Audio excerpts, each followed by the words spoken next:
Bonjour et bienvenue sur le Modcast, le podcast des Apéromotion. Chaque épisode est une occasion de partir à la rencontre de créatifs pour découvrir leur parcours, leur quotidien et la vision qu'ils ont de leur métier.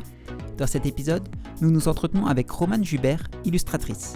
On parle entre autres de son projet de figurines autour du folklore des Kitsune, comment le projet est né et quelles en sont ses ambitions à long terme, ainsi que de sa bucket list, sa liste de choses qu'elle souhaiterait accomplir dans les prochaines années entre YouTube et écriture de livres. Je vous laisse découvrir notre échange. Bonne écoute! Bonjour, on est trop content de vous retrouver pour un nouvel épisode du Modcast. Pour cet épisode, je suis accompagné de Victor. Comment tu vas, Victor? Ça va bien, merci, et toi? Ouais, ça va, je te remercie. Aujourd'hui, on a le plaisir de recevoir Romane Jubert. Comment tu vas, Romane? Oui. Salut, ça va très bien, et ça toi? Va. Merci infiniment d'avoir accepté notre invitation, c'est trop cool. Oui, merci beaucoup. Merci à vous, ça fait hyper plaisir. T'as une actualité qui est super intéressante là à décrypter ou à en parler en tout cas. Donc j'ai hâte de te poser plein de questions, notamment sur les figurines qui sont en préparation, etc., oui. entre autres.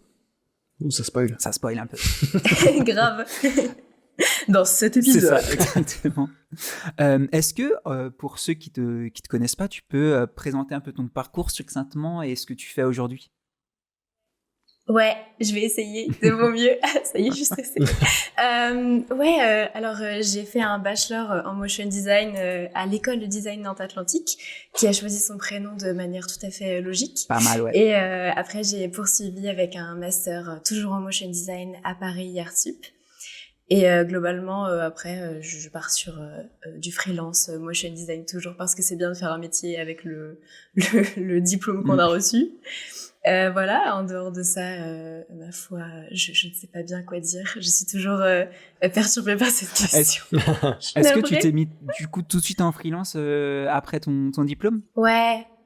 J'étais en freelance déjà à partir de ma dernière année de bachelor parce que je travaillais beaucoup dans des jobs étudiants, j'en avais 2.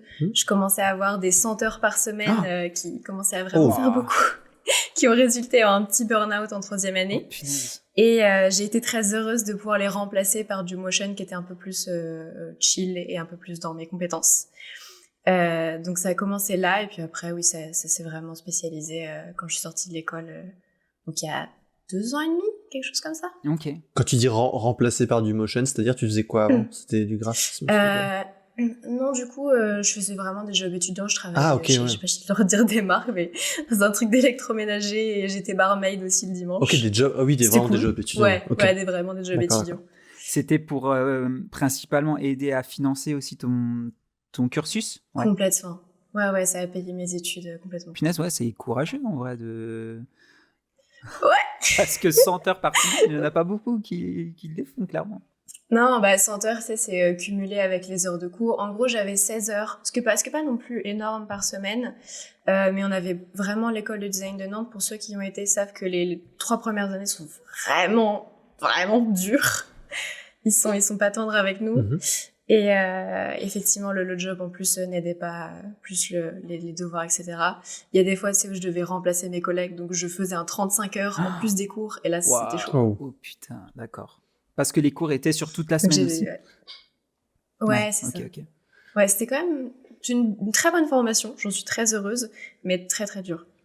Mais du coup, pour les rendus des devoirs, t'étais pas forcément tout le temps la dernière, ou bien? Il y a toujours un truc de... Ouais. Des fois, il y en a qui ont le temps et qui rentrent plus tard que... Non, je sais pas. Les trucs de scan à 7h du mat avant de partir en cours, ouais, c'était funky. Quand on préparait un peu l'entretien, tu nous disais que tu étais au Canada en ce moment? Ouais, exactement. J'ai déménagé ici il y a 2 ans. Là, un petit peu moins de 2 ans. Je dois partir. Mon visa s'arrête bien malheureusement en juin de l'année prochaine. Je vais devoir sauter dans le premier avion. Et je suis venue essentiellement pour trouver du travail, parce qu'en France en ce moment c'est un petit peu compliqué, surtout en sortie d'école, le temps de se faire une carrière. Donc ça m'a beaucoup aidée de ce point de vue-là. Et la première raison en réalité, c'était surtout pour voir du monde, découvrir un petit peu un autre pays. C'est très cliché, mais découvrir un petit peu les Québécois qui ont la réputation d'être des gens absolument adorables, et ils tiennent leur réputation. Donc c'était très agréable à découvrir. Tu avais déjà des connaissances un peu sur place ou t'es venu vraiment Plus ou moins. Disons que j'ai l'impression qu'ici c'est un petit peu l'Eldorado des motion designers, donc j'ai beaucoup d'anciens camarades de classe qui sont aussi ici. Je travaille par exemple de manière tout à fait aléatoire, en tout cas hasardeuse, avec un collègue avec qui j'avais déjà travaillé pendant 2 ans, et on s'est retrouvés dans la même boîte sans s'être vraiment consultés, juste on s'est vu au bureau, on a fait « Hey, t'es là ?» Oui, moi aussi. Donc c'est assez amusant, s'il passe par là, je lui fais un coucou. Ouais, voilà. Et pour trouver du travail, justement, ça s'est fait beaucoup plus facilement, beaucoup plus rapidement alors sur place? Ouais.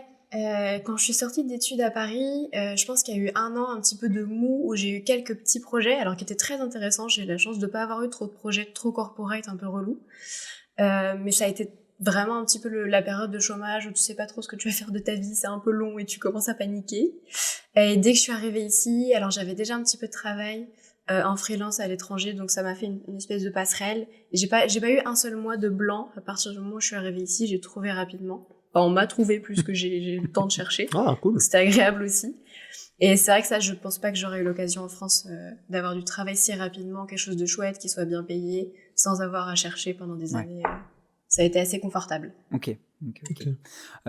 Du coup, là, t'es en freelance ou t'es embauché dans une boîte? Comment ça se passe globalement? Tu es pigiste? Ouais, c'est ça. Oh, c'est vrai, tu connais le mot. Je connaissais pas du tout, moi, ça m'a fait rigoler quand j'ai appris ça. Ouais, on dit pigiste ici pour freelance. Et ouais, effectivement, je suis en freelance et c'est... En France, je sais pas à quel point c'est légal ou pas. Ici, c'est une sorte de petit salariat déguisé, on va dire. Je suis presque à plein temps dans une entreprise. Je suis à 3 jours et demi par semaine. Mais c'est mon client principal. Donc, globalement, je suis employée là-bas. C'est juste que j'ai des tarifs de freelance. Ok. Mais c'est globalement un emploi. Ok. Mais du coup, tu peux quand même avoir d'autres clients sur les autres jours, quoi. Ça. Et du coup, est-ce qu'il est le cas, du coup Ouais, un petit peu. Du coup, ce qui est un petit peu compliqué parce que je suis censée être sur place là-bas une bonne partie de la journée. Donc, pour avoir des rendez-vous avec des clients, des fois, c'est un petit peu compliqué à gérer. Ouais. Mais ça se fait un petit peu. Ok. Et t'es amené à travailler sur quel genre de prod? Tout à l'heure, tu disais t'étais un peu chanceuse de pas avoir trop de trucs corpo un peu au début. Là, comment ça se passe? C'est toujours des projets super... Enfin, on va pas dire que le corpo, c'est... Faut avoir de la chance pour que ça puisse être des fois intéressant. Là, comment ça se passe pour toi? Oui, c'est vrai. Moi, effectivement, j'ai eu beaucoup de chance. Et alors, c'est grâce à... Alors, je misspelle toujours son nom. C'est quelqu'un que j'adore et qui est vraiment une idole pour moi. Si je dois citer quelqu'un, c'est Dedouze. Faudrait que je lui demande un jour comment on prononce exactement. Et je suis cet homme depuis que j'ai 15 ans, je pense, sur Facebook à la base. Okay. C'est vraiment quelqu'un que j'idolâtre et que j'ai eu la chance de rencontrer. Et c'est lui qui m'a donné mon premier job. Allez. Trop cool. C'est grâce à lui. C'est lui qui m'a recommandé et je le remercie encore s'il passe par là. Merci, je t'aime. Et c'était pour des visuels, pour des tournées de concerts pour le groupe qui s'appelle Train. C'est ceux qui font « Hey, so sister ». Ah oui, yes. Ok. Donc, comme premier job en sortie d'école, plutôt cool, de faire une tournée d'un groupe un peu cool. Donc, ça a été ça. Ensuite, j'ai fait des choses pour des musées. C'est un musée qui est à Rennes sur les Vikings. Et donc, c'était une salle immersive. Et moi, j'ai dû illustrer des enchantresses qui parlaient de légendes vikings. J'ai eu ça. Et là, actuellement, je travaille pour une émission québécoise qui est toute mignonne. Et pareil, je fais des écrans géants. Donc, c'est presque uniquement du carte blanche créatif. Je pense que c'est le rêve de tout motion designer en termes de job. J'ai énormément de chance là-dessus. Je sais pas d'où c'est arrivé, mais on ne m'appelle que pour faire des salles immersives ou des écrans géants et ça me va très bien. Trop classe, trop classe. Et du coup, vas-y Victor, je t'en prie. Non, j'allais te demander, du coup, dans ce genre de travail, tu réalises aussi bien la créa que l'anime, tu fais les deux, la direction artistique, tout ça Exactement. Ok. C'est ça, les illus, la DA, tout. En général, j'ai quand même des indications d'un directeur artistique. Et après, je gère une grosse partie, Ok. Et tu travailles dans leur bureau, tu peux travailler de chez toi, c'est un peu libre, c'est un peu comme tu veux, comment ça se passe? Ouais, ça dépend des projets. Dans la plupart des cas, à part du coup là où je suis employée, c'est depuis chez moi. Ça va dépendre où ça va être aussi. J'ai une grosse partie de mes projets qui sont du coup au Canada, une autre partie qui est en France, et j'ai eu pas mal de choses aux États-Unis. Et du coup, dans la plupart des cas, quand c'est à l'étranger, je ne me déplace pas, pour des raisons évidentes. On va dire trois quarts externes et le reste en studio. Yes, ok. Parce qu'on voit qu'effectivement, tu as un bagage créatif qui peut s'étendre de manière assez large. Tu fais du coup de l'illustration 2D, tu fais de la 3D maintenant, tu fais du frame by frame aussi, j'ai vu sur un des projets. Tu as quand même un bagage technique qui est hyper complet, quoi. Oui, j'ai commencé l'animation, je pense comme plein de gens qui commencent à faire des trucs un peu touche à tout. Quand j'étais au collège, je pense, j'ai commencé à choper des trucs sur des logiciels. Et je n'ai absolument pas changé ma manière de faire depuis, c'est-à-dire que je suis très très nulle en apprentissage de logiciels. Et je fais toujours, par exemple, mon animation frame by frame en juste dessinant un layer, mettant un calque par-dessus sur Photoshop, dessiner l'autre layer, etc. Au lieu de faire sur Animate comme je devrais le faire. Et du coup, je pense que c'est comme ça que j'ai appris. Et après, j'ai dû me forcer à apprendre After Effects. Quand même. Nécessaire. Un petit peu envie d'élargir le truc. Et après, j'ai essayé de me chercher un style graphique. Et je me suis dit, pourquoi pas rajouter un petit peu de 3D et mélanger tout ça et voir ce que ça donne. Et j'ai bien aimé, donc j'ai gardé ça. Mais ça a été plus du hasard qu'autre chose. Et globalement, j'ai beaucoup de mal à apprendre un nouveau logiciel, donc c'est ce qui va me freiner. Okay. Donc tout ce que je fais, c'est du bidouillage. Parce que justement, du coup, vas-y, Victor. Les logiciels, du coup, tu les as appris quand même à l'école en partie, ou est-ce que tu les as appris? Donc même Blender, etc., la 3D. Alors on était sur C4D pas mal à l'école. Le problème de C4D, c'est que ça coûte extrêmement cher. C'est ça. Donc je suis passée sur Blender. Ok, et le pont, justement, parce qu'on dit souvent que les gens qui sont sur C4D doivent un peu s'adapter à Blender, et c'est peut-être plus facile dans l'autre sens, je sais pas trop, moi j'ai jamais vraiment touché à C4D, mais... J'étais très très nulle en C4D, donc le pont s'est fait assez rapidement, parce que j'avais pas beaucoup de bagages. Donc t'es reparti de zéro, finalement, sur Blender? À peu près, ouais. Okay. Ouais, c'est à peu près ça. Tout en connaissant... Je m'y connais pas beaucoup plus sur Blender, pour être honnête. Il y a quand même, on verra plus tard, mais il y a un peu de modé, enfin c'est pas... Ouais, non, je me débrouille pas trop mal en modé, mais c'est tout. Okay. J'allais dire, soit tu es modeste, soit on peut passer le message que même si vous n'arrivez pas à vous débrouiller avec Blender, vous pouvez quand même faire des belles choses. Ouais, en vrai, de vrai, il y a énormément de bidouillage. Les premières fois où j'ai commencé à faire de la 3D, sur tous mes premiers projets où j'étais en cours, je ne savais pas mettre des textures sur C4D, donc j'exportais des trucs gris et je mettais des couleurs ailleurs, sur Photoshop ou sur After Effects, pour éviter de toucher à la texture sur C4D. Ok. C'est intéressant. C'est vraiment du bidouillage. T'as développé ton workflow, quoi. Ouais, c'est ça. Et en vrai, c'est la preuve qu'il y a pas de manière de faire tant que le résultat final il est ok. Enfin, bricoler comme vous en avez envie. Il n'y a pas de process. Enfin, c'est pas un truc tout droit. Il faut faire comme ça, quoi. De toute manière. Ah, c'est grave un bon message. GG. Très, très belle conclusion. Complètement, je suis d'accord. Tu parlais de ton style tout à l'heure. Il y a justement Bidouille Graphique qui demande comment tu as trouvé ton style. Tu semblais dire que c'était un peu de la cuisine, un peu au hasard, et t'es tombé sur un truc qui te plaisait? C'est comme ça Oh, ouais, c'est une très bonne question. Je crois que c'était pour un projet où je devais animer une porte qui faisait une espèce de transition, qui était très très complexe pour moi à l'époque, parce que j'avais jamais testé ça, et je voyais pas d'autre moyen que de le faire en 3D. Sauf que Roman Bidouille de l'époque, jamais touché un logiciel 3D de sa vie, donc j'ai fait de la bidouille, et j'ai pas eu le temps, et un petit peu de flemme à l'époque, parce que beaucoup de travail en école, de redessiner la porte frame by frame après l'avoir exportée. Donc je l'ai laissée telle quelle, en 3D, et après je me suis dit, je peux pas laisser juste la porte en 3D, donc faut que je rajoute d'autres trucs en 3D. Donc j'ai fait des racines, des petites plantes, des petites fleurs, et j'ai fait, c'est cool! Et donc j'ai continué comme ça. Ok. C'est marrant, ouais, comme... Enfin, c'est au feeling, quoi. Finalement, ça se fait vraiment... Ouais, c'est ça. Quand il y a quelque chose qui te plaît, tu te dis, bon, go, on fonce dans cette direction, quoi. Ouais, j'ai pas vraiment d'expertise sur comment se trouver un style graphique. En tout cas, c'est comme ça que c'est arrivé. Puis après, j'ai essayé d'apprendre un petit peu plus pour perfectionner ce truc-là que j'avais essayé de découvrir. Okay. On va dire. Ok. Ouais, moi j'avais vu ton projet que tu avais animé pour Guns for Hire, la musique de Woodkid. Oui, c'était un projet d'école. Ok. Et c'est celle-là, c'est sur celle-là où il y a la fameuse partie. Ah, voilà, ok. Ouais, ça marche. C'est celui-là, c'est le début de tout. Attends, je vais me le noter pour pas que j'oublie.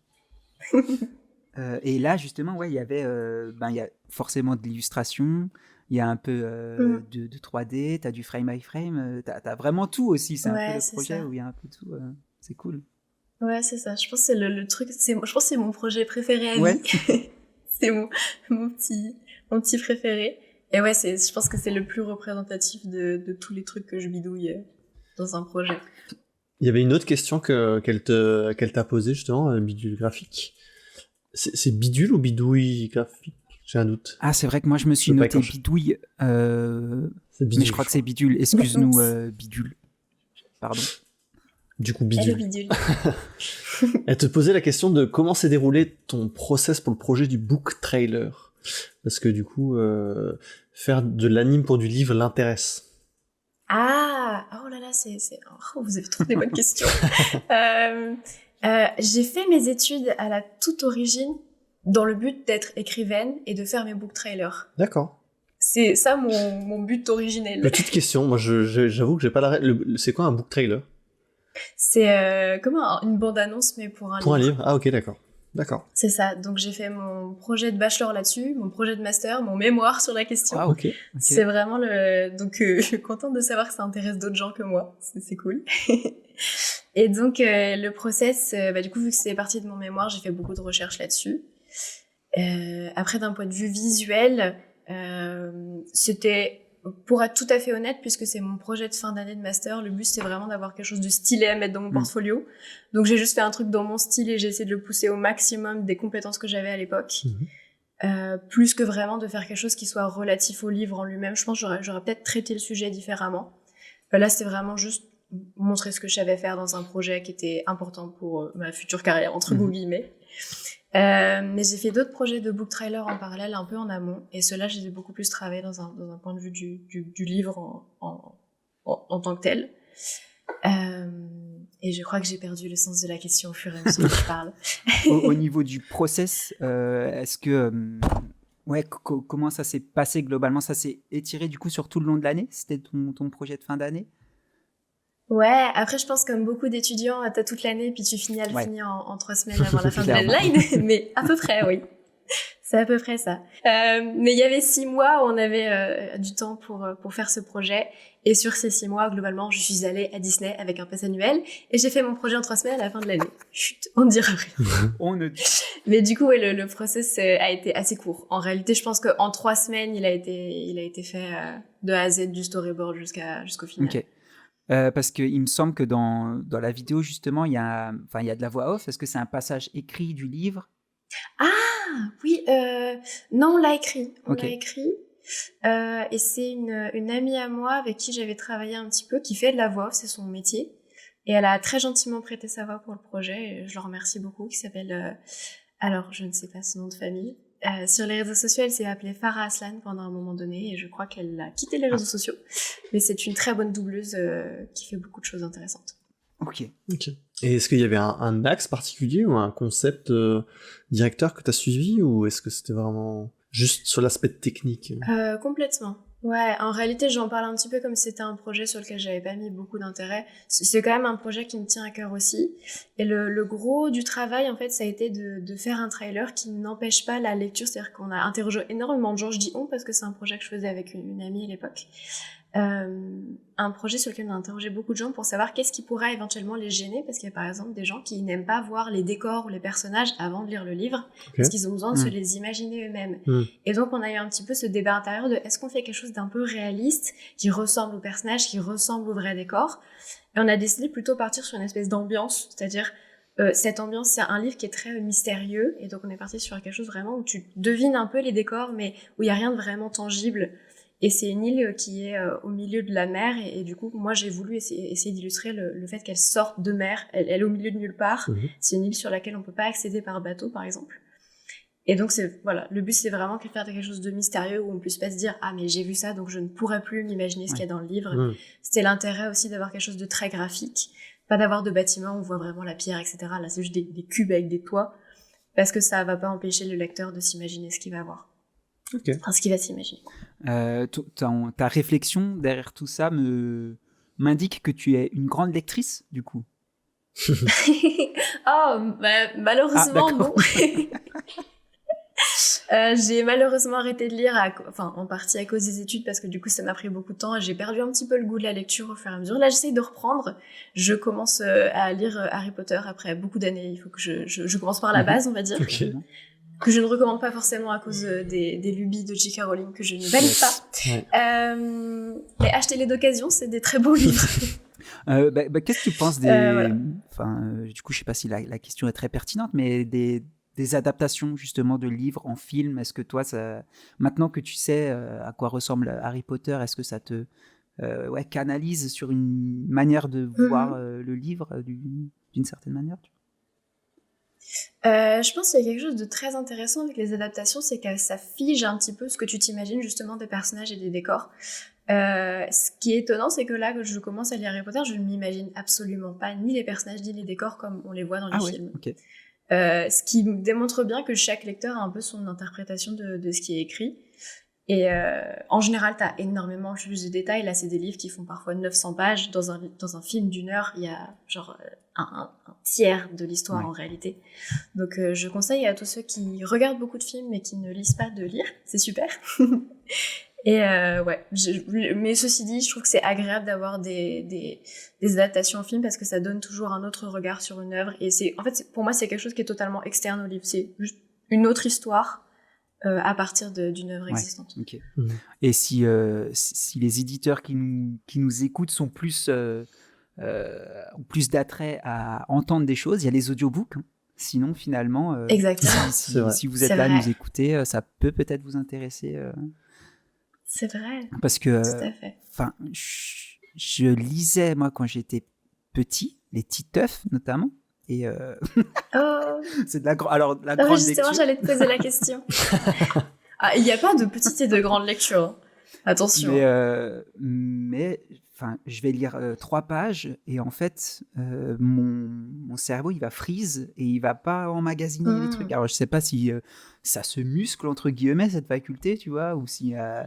Parce que tu vas penser à autre chose, c'est ça ? Je sais pas si je vais penser à autre chose ou je sais pas, il va y avoir une description de quelque chose et d'un coup je vais me focaliser sur ce truc et je sais pas, ça va partir en vrille dans ma tête, tu vois. Mais il y a ce fil conducteur que j'arrive pas à tenir et si je lis un livre, il faut que je le lise en un jour. Sinon, oui, d'accord. Oui, c'était le genre de personne à regarder une phrase et à dire « Ah merde, qu'est-ce que j'ai lu ?» C'est ça. Et franchement, même un petit marque-page et tout, ça va pas m'aider parce que je vais retourner 15 pages en arrière et je vais recommencer et ça va prendre une éternité, quoi, le délire. Ça peut m'arriver aussi. Ah, mais tu veux dire même carrément que là, du coup, il y a 2 choses. C'est-à-dire que l'aspect de lire et d'oublier quasiment instantanément. Bon, ça, j'avoue que ça peut m'arriver aussi, mais surtout sur des lectures, en fait, si t'as moins d'intérêt sur ce que tu lis et du coup en fait potentiellement tu penses à autre chose ou voilà, et donc du coup en fait tu tournes un peu en boucle. Mais par contre l'autre chose c'est que tu dis que t'as tendance à avoir oublié ce que t'avais déjà lu. Ouais, tout, j'oublie tout en général. Peut-être qu'il faut que je lise peut-être un livre de recettes de cuisine, ça me plairait bien. C'est amusant comme solution. Le livre de chevet. Mais si tu retiens pas la recette, c'est dommage quand même. Oui. C'est très con, j'avoue. Alors le cake au citron, c'est quoi déjà? C'est ça. Mais du coup, peut-être que tu trouves peut-être pas assez d'intérêt à ce que tu lis. Parce que c'est vrai que... je sais pas si t'as pu tester différents types de lecture, de différents styles, etc. Non, ça s'est arrêté au livre que t'es obligé de lire en cours de français en 3e, quoi. Ah oui, bon, alors ok, ouais. C'est pas les meilleurs exemples. Ouais, j'allais dire. Ok. D'accord. Mais toi, Victor, par contre, t'as une grosse bibliothèque derrière toi, là. Ça grave. Est-ce que tu les as tous lus? La question qui tue. Alors, c'est pas moi qui lis tout. Voilà. J'avoue que j'essaye de m'y mettre un peu, mais c'est vrai que c'est pas forcément évident, et c'est pour ça que je te disais aussi que j'ai remarqué sur les quelques lectures que j'ai essayé de commencer que j'ai plus tendance à y arriver quand j'ai je trouve un intérêt dans l'histoire, ou enfin voilà. Que j'arrive à m'accrocher à un personnage ou peu importe. Typiquement, alors pour revenir à ce débat film et adaptation et livres, c'est trop intéressant. Pardon. Du coup j'ai vu Dune, donc les films. Ah oui, tu les as lus aussi. Et alors non, j'avais pas lu justement. Et alors du coup j'avais vu les films, j'ai vu aussi la série, et du coup maintenant je me suis intéressé, je me suis dit j'ai envie de connaître l'histoire avant que les prochains films sortent, et donc du coup j'ai commencé à lire les derniers. Et donc là, comme j'ai un intérêt pour connaître la suite de l'histoire, c'est plus facile que, je sais pas, quelque chose d'autre un Molière ou je sais pas, comme tu dis, les trucs que t'es obligé de lire à l'école parce que tu dois apprendre le français, c'est encore autre chose, tu vois. Ouais, c'est pas faux. Ouais, c'est sous la contrainte. Je pense que c'est pour ça que, comme tu disais avant, Roman, il y a pas de petite lecture aussi. Typiquement, j'ai déjà lu aussi pas mal de romans graphiques. Parce que, pour moi, typiquement, le visuel aide beaucoup aussi à accrocher. Puis, après, t'as aussi moins de choses à lire, mais voilà, je pense qu'il y a plein de choses qu'on peut lire, diverses et variées. Grave, les mangas aussi, ça va. Ouais, clairement. J'étais très manga aussi, à une époque. J'ai un peu arrêté. Mais... ça coûte vite cher. Voilà, c'est ça. On est d'accord. T'achètes l'un, après tu fais 50 balles pour la série. Bon, je vais attendre un peu. Tiens, en parlant faut avoir un copain pour se partager les collections. Ouais, c'est ça. En parlant de manga, j'ai refait du coup en préparant l'entretien là un tour sur ton Instagram et j'ai vu ton premier post que t'as mis, et c'est un kitsune, comment on pourrait dire? Ouais. Comment ça? Ouais, moi je crois que kitsune, je pense que c'est à la japonaise, et kitsune si tu veux le dire à la française. Et tu dis dans la description du post justement que tu revenais d'un voyage du Japon. Est-ce que c'est là-bas qu'est née un peu toute cette, j'allais dire adoration, mais toute cette... Non, c'est un bon mot, je pense que tu peux l'utiliser. Toute cette adoration pour ces créatures, ouais. Comment ça s'est passé? Non, c'est arrivé bien plus tôt, comme beaucoup d'adolescents de ma génération et sûrement de la génération juste avant. J'ai été une grosse otaku et je me suis mangé des animés et des mangas dans la figure à longueur de journée. Est-ce que c'est votre cas aussi? À une époque, Dragon Ball. Moi, je crois que t'allais carrément être ultra spécifique et parler de Naruto. Ah ouais, non, j'ai lu un petit peu Naruto, mais j'ai pas vraiment regardé. Parce que justement, la question c'était, est-ce que le démon renard, est-ce que c'est déjà une espèce de kitsune, ou est-ce que... J'avoue, je connais pas trop le lore. Ah, le lore est très très étendu, c'est vraiment un gros truc. Non, je m'étais auto-offert pour la fête des mères. Vous savez, ces cadeaux que tu fais quand t'es enfant, ta maman te donne de l'argent, tu te dis tu m'achètes un cadeau, et tu t'achètes un truc pour toi parce que tu es un enfant et que tu ne connais pas autre chose que l'égoïsme, pardon maman. Je m'étais acheté un livre sur les créatures magiques parce que j'adorais les licornes et c'est toujours mon animal mythique préféré. Très déçue de la mode des licornes avec des arcs-en-ciel, ça me dégoûte parce que la licorne est un animal majestueux. Intéressez-vous à la licorne, c'est vraiment super. Bref, et dedans il y avait le kitsune, et c'est un animal qui a la faculté de devenir humain, de prendre forme humaine et de piéger les gens. C'est un gros pranker. C'est ça son truc principal, et je trouvais ça hyper intéressant parce que les autres c'est souvent des choses qui sont très on s'étend pas tellement sur leur lore, alors que les kitsune vraiment c'est infini. Et par exemple le kitsune de Naruto est alors je crois que c'est un démon renard. Ouais, du coup c'est ça. J'ai oublié les noms, j'aurais dû réviser avant.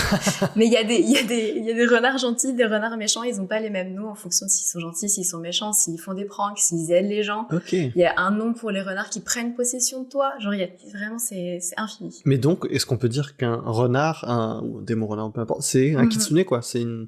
Ouais, c'est kitsune, ça. c'est un peu la grande famille, alors? Ou une catégorie Ouais, plus ou moins. Je crois que les kitsune, c'est une partie. Parce que, je crois que c'est Nogitsune, les méchants. Les vilains, les pas gentils. Et ils ont tous, effectivement, je crois que c'est la famille des kitsune ou des kyubei. Et après, en dessous, il y a plein de catégories de... il s'appelle Kyubi, non? Ouais, je crois que il me semble que Kyubei, c'est la grande famille. C'est les renards à 9 queues, et après, en dessous, il y en a plein. Ok. Et du coup, le lore, est-ce qu'il s'étend... sous quelle manière ça va être? Beaucoup de livres? Est-ce que ça va être, je sais pas, des dessins animés? Comment ça va se traduire dans la pop culture? Il y a pas mal de choses dans la pop culture, mais c'est quand même énormément de choses dans la tradition du Japon. Ça a, à mon goût, pas été assez utilisé dans la pop culture. Effectivement, on a Naruto, mais il y en a pas tant que ça en réalité. Mais c'est beaucoup de vieilles légendes, d'estampes, de vieilles histoires. C'est hyper intéressant. Ok. Et tu connais un peu La backstory. Ouais, il y en a vraiment beaucoup. C'est un peu comme toutes les légendes. Tu retrouves un crâne de trucs et tu te dis « Oh mon Dieu, qu'est-ce que c'est que cette bestiole ?» Et il y a plein de trucs hyper intéressants. Moi, il y a une légende que j'avais beaucoup appréciée et qui m'a servi pour du coup pour les personnages après dont on pourra parler. C'est l'histoire d'une jeune femme au Japon qui était très appréciée, qui était très belle, très intelligente et qui a été choisie pour être la femme du roi.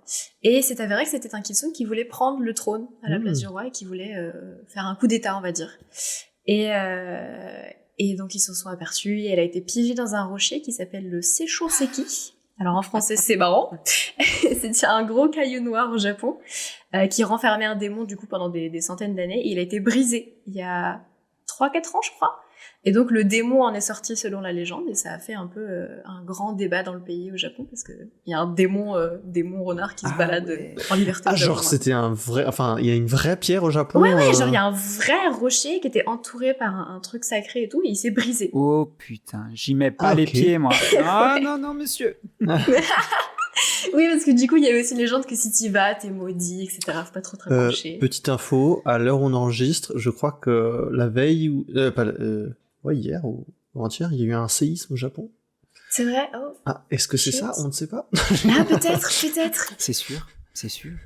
Peut-être que c'est elle, on ne sait jamais. Ouais, non, c'est chaud apparemment en ce moment.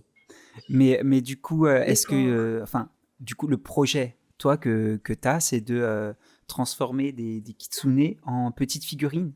C'est ça? Est-ce que tu peux nous en dire un peu plus? Ouais, alors le projet a commencé il y a un peu plus d'1 an et je vais donner un crédit cette fois-ci à l'équipe qui travaille avec moi parce que je ne suis pas toute seule sur ce projet. Okay. Je vais nommer donc mon ami Yann qui est à l'initiative du projet et c'est lui qui est venu vers moi et mon copain pour dire « Hey, venez, on fait un projet de Artoy ensemble. Est-ce que ça vous dit ?» Et donc on est parti de ça et tous les 3 on a commencé à réfléchir à quel type de forme pourrait prendre ces personnages. Est-ce qu'on fait des humains? Est-ce qu'on fait des choses beaucoup plus graphiques comme on voit beaucoup dans les Air Toys? Et ma grande passion pour les kitsune a pris le dessus sur cet échange. Et donc on est parti là-dessus. On trouvait que c'était des créatures très intéressantes. Et c'est là qu'on a commencé à vraiment s'intéresser au folklore des kitsune. Et qu'on a découvert que par exemple, ils ont tous, ou presque tous, un lien avec un élément élémentaire de la nature. Donc un peu comme les Pokémon, l'électricité, ou le feu. Donc il y a aussi Fenard dans Pokémon qui est un kitsune et qui vient de ce folklore-là et c'est pour ça que c'est un animal de feu aussi. Et donc on s'est dit pourquoi ne pas mélanger ce folklore du kitsune avec le fait que ce soit des éléments de nature, mélanger ça avec aussi une caractéristique. Donc on a par exemple le feu, on a mélangé ça avec l'amour, l'eau avec les larmes, etc. Et donc on a créé nos personnages autour de ça. Ok. Donc les personnalités, entre guillemets, derrière, c'est vous qui les avez créées en fonction des caractéristiques. Ouais. C'est ça. Ok. Il n'y a pas de figure existante ou Non. Ok. Non, c'est vraiment sorti de notre tête et on a eu, un petit syndrome de l'imposteur et beaucoup de mal à faire en sorte de se détacher de Pokémon parce qu'on s'est dit, ok, on fait des animaux avec des pouvoirs liés à la nature, ce qui est très logique par rapport au folklore, mais on avait vraiment peur, et pour l'instant on l'a pas observé, mais que dans la tête des gens ce soit des Pokémon. Oui. Non, je trouve que le fait que ça soit que des kitsune, ça se détache du Pokémon où tu peux avoir plein de créatures différentes. Ouais, chouette, tu me rassures. Bah après, il y a pas trop de côté évolution dans le truc Non, c'est sûr. Mais c'est vrai qu'aujourd'hui, dès que tu fais une créature un petit peu colorée avec des trucs, c'est vite associé à Pokémon. Parce que... Mais il n'y a pas de combat, il n'y a pas d'arène, il n'y a pas de... Non, il n'y a pas tout ça. C'est vraiment juste des petits kitsune qui font leur life. Et du coup, pour l'instant, de ce que j'ai vu, il y en a 3 que tu as fait, ou plus? Non, plus que ça, je crois. Il y en a 7 en tout. 7 en tout, et on a essayé de le réduire au maximum, parce que on peut dire, voilà, il y a le feu, la terre, l'électricité, et il y en a qu'on a un petit peu mergé, par exemple, on avait l'idée de cristaux et de glace, et on s'est dit, go les merger ensemble. On avait le vent, la tempête, l'électricité, on a mergé aussi. Donc il y en a qui sont un peu multitâches, on va dire. Ok. Et est-ce que tu peux nous dire, en gros, c'est quoi est-ce qu'il y a un objectif derrière est-ce que ces toys existent ou pas encore? Non. Effectivement, c'est une bonne question. Je pense que maintenant, les gens qui suivent le projet sont au courant, mais c'est vrai qu'au début, c'était un peu une découverte pour les gens. Ce sont tous des rendus 3D, parce que c'est un projet qui coûterait extrêmement cher à produire dans la réalité. Et le but, c'est par contre, effectivement, de les produire. En réalité, le début du projet, on s'est dit, OK, on fait de notre maximum pour faire ça le plus chouette possible, le plus professionnel possible. On le poste sur les réseaux sociaux, on attend d'avoir une communauté. Et avec ce projet, on va voir des entreprises qui fabriquent des AirToys, on leur dit hey, est-ce que ça vous intéresse de le produire Le fait est que quelques mois avant qu'on lance cet Instagram, PopMart, qui est une entreprise très connue, je sais pas si vous connaissez de AirToys. Pas spécialement. Il y a un magasin, je crois, l'endroit à Paris où personne ne veut aller parce que c'est un petit peu bizarre, mais il y a plein de magasins. Paris, j'avoue. Je le décris très mal. Je ne t'aiderai pas. Bref, il y a un magasin PopMart à cet endroit-là et c'est un peu connu. Et donc, c'est un peu notre target principal. Et ils ont lancé un appel artiste en Europe. Donc, on s'est dit, OK, c'est le moment. C'est vraiment une coïncidence de fou, mais let's go. Donc, on a posté ce qu'on avait prévu un petit peu plus tôt. Et donc, on participe actuellement à cet appel à projet de PopMart pour créer les figurines. Donc, si on est choisi, ces figurines existeront pour de vrai dans les mois, années qui viennent. Cool. Mais vu que c'est une entreprise qui est très connue, je pense qu'il y a genre des milliards de personnes qui participent aussi et qu'on sera pas forcément les premiers. Donc, on a assez peu d'espoir d'être sélectionnés. Surtout qu'a priori, ça arrive vers sa fin et on n'a pas reçu de mail ou quoi que ce soit, donc on est assez pessimiste à savoir qu'ils vont nous prendre ou pas. Ça ne nous empêchera pas, je pense, de revenir vers eux plus tard à réessayer de retenter le projet par la porte ou par la fenêtre. Et entre-temps, on a eu quelques propositions de gens qui vraiment pèsent un peu dans le business du AirToy, qui aimeraient les produire. Cool. Donc, c'est pas fini. Peut-être qu'ils arriveront quoi qu'il arrive. Et si c'est pas produit par quelqu'un d'autre, on le produira nous-mêmes. On a commencé à se renseigner. Ce sera un coût de 150-200 K à produire à peu près, en termes d'argent. Donc c'est quand même un sacré, mais attends, on parle défi. pour combien de figurines dans ce cas? Parce que là, il y en a plusieurs. Entre 20 et 30 000. Ah oui. Et c'est le minimum pour pouvoir les produire pour pas qu'elles coûtent 50 balles la figurine. Oui, d'accord, ok. Ok. Donc faudrait qu'on fasse. Vous avez déjà 20 000, réfléchi à une espèce d'économie d'échelle. Ouais, c'est ça. Ok. Donc je pense qu'on les fera quoi qu'il arrive. Si on arrive à trouver 20 000 personnes intéressées pour en acheter une, ça me paraît faisable dans quelques années. Mais aujourd'hui, ouais, on attend plutôt un producteur pour nous sortir. Ok. Donc il y a plusieurs chemins qui s'offrent à vous, quoi. Soit PopMart. Est-ce que vous avez des dates d'échéance là qui Le but ultime, ce serait que on ait une production lancée d'ici fin 2026, dans l'idéal, mais on n'a rien de certain. Okay. Donc on va faire notre mieux pour. On croise les doigts alors. C'est ça. Parce que même c'est ce genre de projet que je verrais bien en crowdfunding, quoi. Enfin, j'imagine que l'autoprod, ça passerait notamment par ça, quoi, par du crowdfunding. Ouais, complètement. Ouais, c'est ça. Il faut juste qu'on ait une communauté assez grande pour choper 20 000 personnes. Et vous avez jamais eu envie de tester même à plus petite échelle, même si potentiellement ça coûterait plus cher, ou je sais pas, ou quelques versions pour... on a commencé à se renseigner pour ça. Le problème, c'est que les moules coûtent très très cher. C'est à peu près 8 000 € le moule. Oh. Et vu qu'il y en a 7, on commence déjà. Voilà. Et puis après, il y a la peinture. Donc c'est pour ça que le fait d'en avoir 20 000, c'est vraiment pour étaler, élargir étaler le coût. Okay. C'est le bon mot, merci, je le cherchais. Merci beaucoup. Mais on peut peut-être rentrer, justement, c'est vrai qu'on n'a pas précisé ça, mais on parle des toys depuis avant. Mais je pense que c'est souvent lié aussi à l'impression 3D, parce que là tu parlais des moules, etc. Est-ce que tu peux peut-être nous parler un peu plus en détail de ce qui existe parce que moi je sais que il y en a, si j'ai bien suivi, il y a 2 types un peu d'impression 3D, en mode filament et en mode résine, voilà, c'est ça. Ouais. Et donc du coup, la partie moule, ça serait plutôt en résine alors, c'est ça ou... Alors, en réalité, la résine, c'est assez fragile, et dans les AirToys, c'est souvent du vinyle, comme les CD vinyles, du coup, je pense qu'on comprend.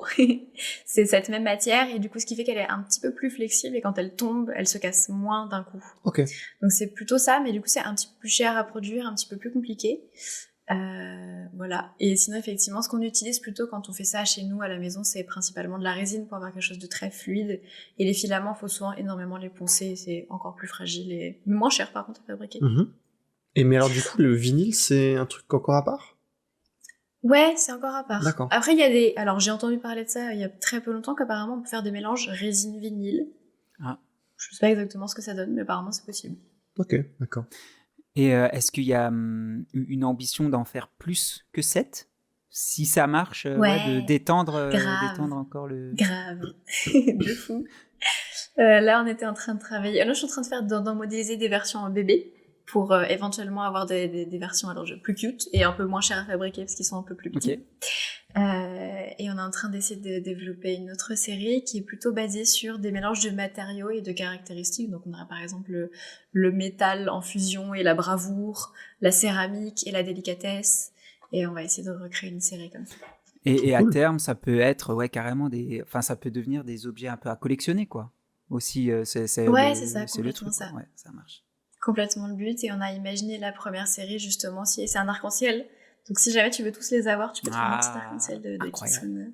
Incroyable. Et d'ailleurs, j'ai une autre question, parce que j'ai cru voir un truc, et je sais pas si ça se passera comme ça, j'ai cru voir le concept de blind box, et du coup, genre en mode, tu achètes, mais tu sais pas vraiment ce que tu vas avoir, oui, c'est ça ? Oui, c'est ça. Oui, c'est ça. Exactement. Et ce serait l'idée ou il y aurait aussi une solution pour choisir, entre guillemets, Non, c'est complètement du gamble. Ah ouais, ok, d'accord.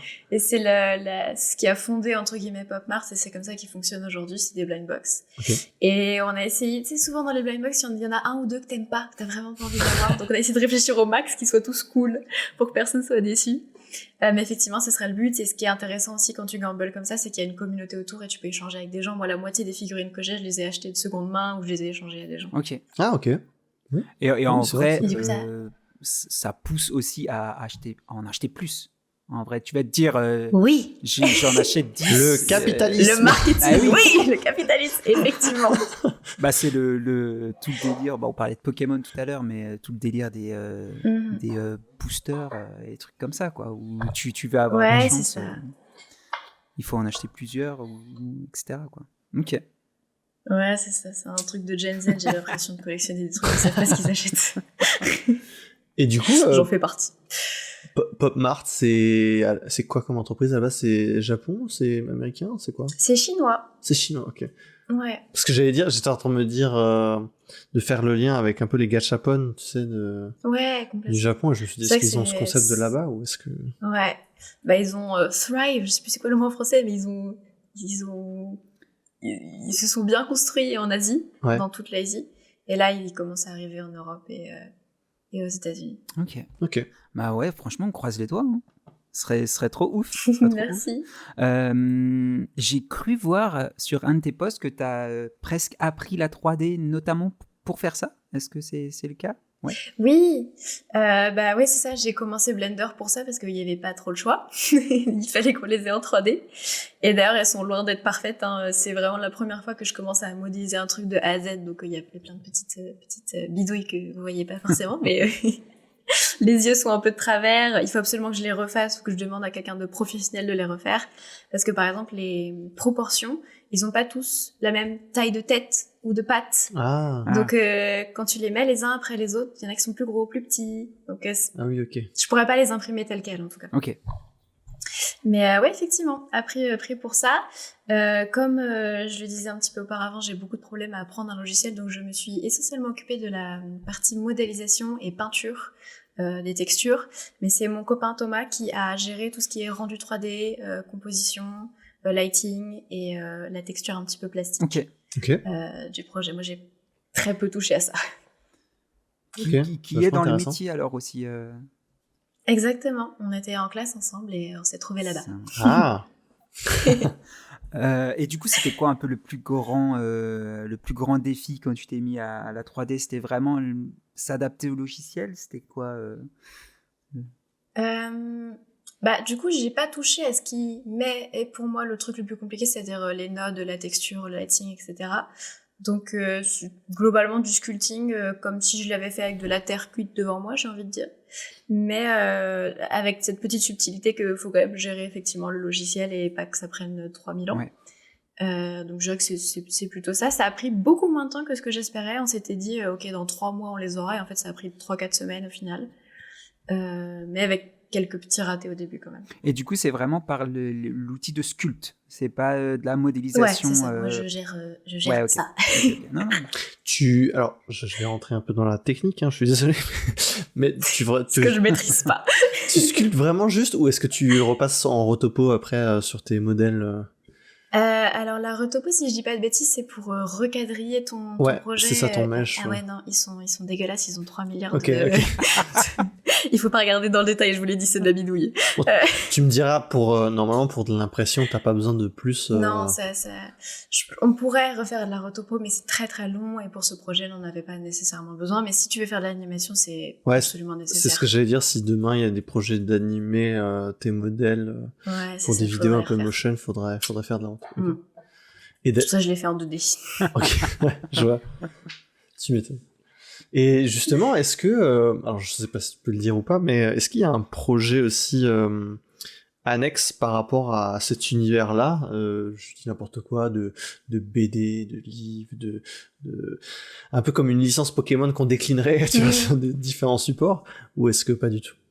Je pense que c'est pas un truc qu'on a prévu de développer spécifiquement dans le futur. On aura un peu de merch parce qu'on nous le demande beaucoup et je pense qu'on aura des primes, des choses comme ça. Okay.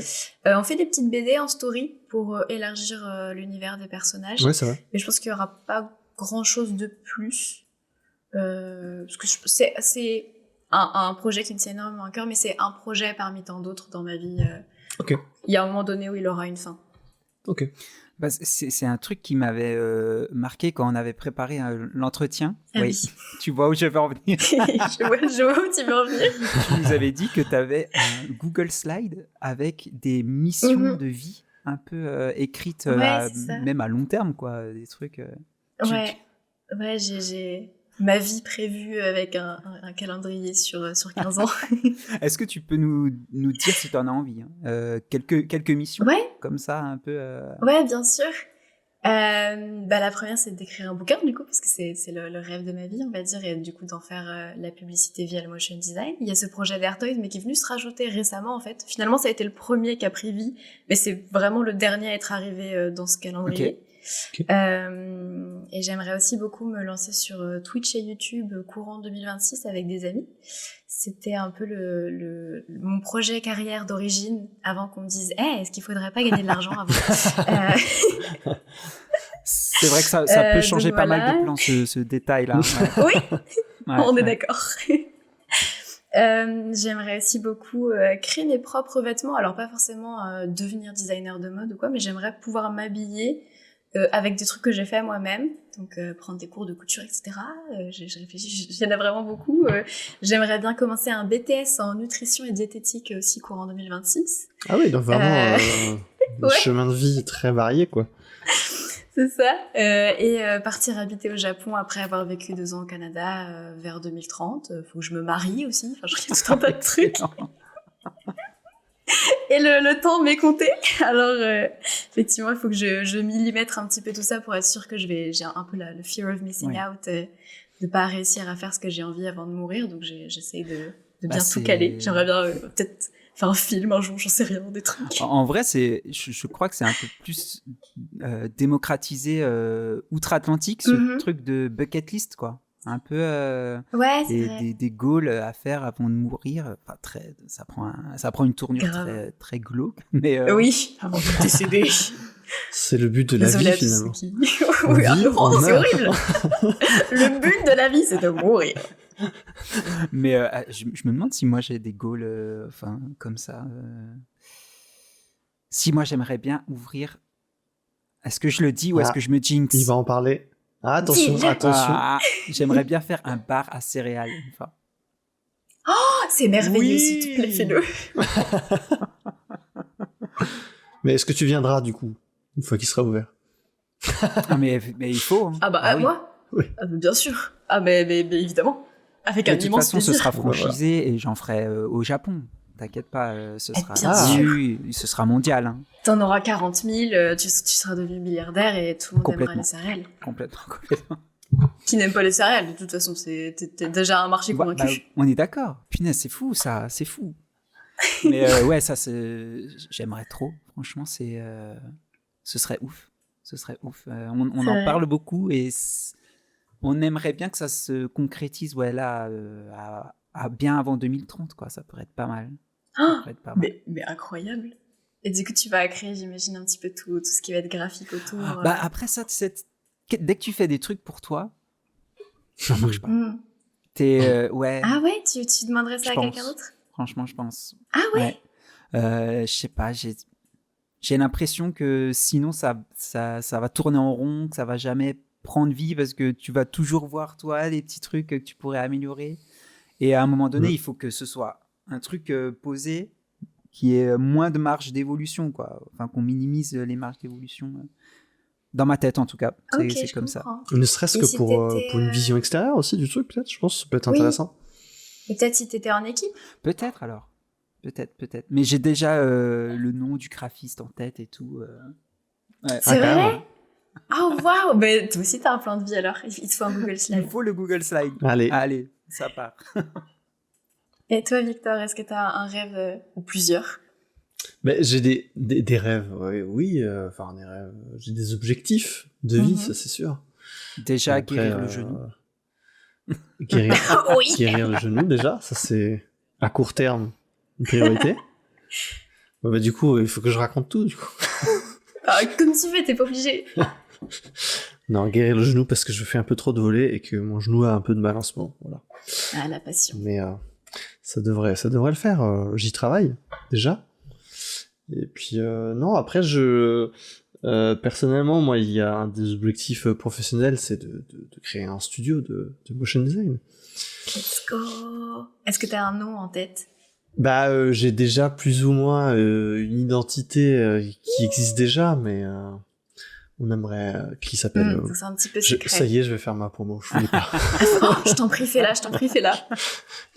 Non, le studio s'appelle Complément Studio. Pour l'instant, c'est pas vraiment encore un studio, c'est plus deux freelances que j'ai. Ça fait un studio ? Ouais, ça fait 2 personnes. Grave. Que j'ai co-créé entre guillemets avec ma compagne, qui est aussi motion, Emeline. On l'embrasse. Oui. Qui fait aussi partie des apéros motion. Yes. Incroyable. Et oui, et puis de devenir un vrai studio au sens d'avoir une vraie structure pour pouvoir travailler aussi avec plein d'autres gens, ça serait cool. J'adore. À terme. Mais oui, moi je te vois trop faire ça. T'es né pour faire ça. On croise les doigts. Tout de suite. Born to be. Ouais, donc dans l'un de tes rêves, tu disais commencer YouTube ou Twitch. Et t'as commencé par faire déjà des Reels sur Instagram où tu parles notamment en anglais. Ouais. Bon, le choix de l'anglais paraît facilement justifiable. C'est plus pour la portée, quoi, pour augmenter International. Mais c'était pas trop dur déjà, je trouve que parler français, dans ta langue natale, dans un Reels, c'est déjà hyper dur. Grave. Mais l'anglais, j'imagine même pas, quoi.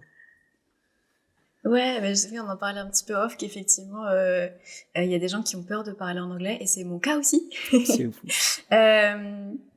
La question s'est posée pas mal de faire des choses vraiment où je parle face cam, parce que là c'est que des voix off, donc j'ai le temps de regarder mon texte, de l'apprendre, de le dire bien, de le répéter 46 fois. Que si tu le fais vraiment devant la caméra, il y a un peu plus de problèmes qui peuvent survenir, et puis t'as aussi ta tête qui parle avec tes lèvres qui bougent, et je sais pas si vous c'est votre cas aussi, mais moi je déteste me regarder parler. Horrible, ouais. Oui. S'entendre aussi, surtout. S'entendre aussi, ouais. Même si genre, juste voir comment tes lèvres bougent, ça me perturbe. Et donc en anglais c'est d'autant pire, donc pour l'instant je ne le fais pas. Si un jour je le fais, sachez que ça aura été une épreuve incroyable pour moi. Mais non, l'anglais est pas tant un problème, mais je pense que par contre j'ai pas conscience de comment des anglophones peuvent réceptionner moi ce que je dis, et peut-être des expressions que je dis mal, peut-être des accents que je dis pas bien, et ça je peux pas le savoir parce que je parle pas non plus native. Mais au final, est-ce qu'on s'en fout pas? Ouais, sûrement. Je suis d'accord, c'est vrai. Au pire du pire, il y a une bribe d'accent français et puis ça embellit le truc, tu vois. En vrai. Ouais, oui, parce qu'apparemment, ils adorent l'accent. Oui, je devrais parler en franglish. C'est ça. Mais du coup, au Canada, ils ont plus ils ont un rapport qui est plus naturel avec l'anglais. Ils t'ont déjà dit quelque chose ou donné des conseils ou... Ah non, mais bon, tout le monde parle anglais ici, hein, c'est sûr. Mais de conseils, non, pas spécialement, parce qu'on parle globalement en français. Donc la question s'est jamais tellement posée. J'ai pas mal taffé du coup avec des Américains et où globalement ça se passe bien. Mais je suis pas forcément à l'aise pour parler 3/4 d'heure en anglais, quoi. C'est un peu un stress. Ouais, ok. Et j'allais dire justement, dans le milieu pro, ça t'arrive de parler en anglais aussi ou Bah ouais, du coup. Ouais. Non, c'est full. Enfin, il y a des fois où c'est vraiment full anglais. Et, quand c'est à 3h du mat et que tu taffes et que t'es en rush et qu'il faut que tu parles 3 heures en français, en anglais, pardon, c'est funky. À 3h du mat? Ouais, bah alors c'est ça le problème, on en a pas discuté tout à l'heure, mais c'est vrai que je fais des projets cool, mais il y a certaines parties de ce genre de métier qui sont vraiment ingrates. Ah ouais. Oh, punaise. Mais alors pourquoi 3h du mat, à cause des fuseaux horaires? Alors il y a un petit peu, ouais, parce qu'à l'époque j'étais en partie en France, il y a un petit peu de fuseau horaire, mais de manière générale c'est beaucoup de rush parce que l'artiste va te dire finalement au 3e concert de la tournée que finalement c'est trop bien et qu'il faut en enlever la moitié parce que ça lui prend sur sa personne, donc il faut enlever 3/4 du show. Donc 3h du mat, la veille du concert suivant, il faut que tu enlèves les 3/4 du truc et que tu relis tout par des transitions. Top, ce qu'on adore quoi. On adore, voilà, un plaisir. Donc finalement, il n'y a pas de job totalement de rêve. Exactement, et c'est pour ça que je ne compte pas faire du motion design toute ma vie. Ok, c'est dommage.